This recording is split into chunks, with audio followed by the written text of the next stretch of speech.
মামাতো বোনকে বিয়ে করেছি, তো সে আমাকে স্বামী বলে মানলেও কোথায় কোথায় বাইয়া ডাকে। সেদিন বললাম আম্মুর থেকে আমার কথা বলে 1000 টাকা আনো। সে আম্মুকে গিয়ে বলেছে বাইয়া বলেছে 1000 টাকা দিতে।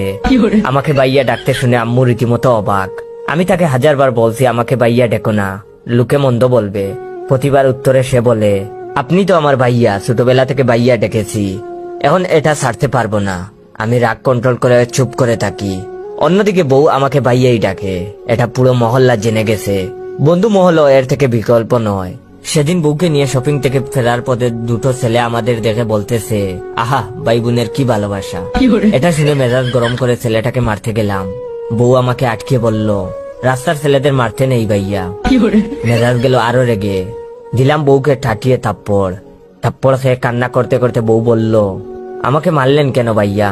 এটা শুনে আমি জ্ঞান হারালাম। পরের দিন আমার জ্ঞান ফেরার পর বউ আমাকে বলে, এখন শরীর কেমন লাগছে ভাইয়া?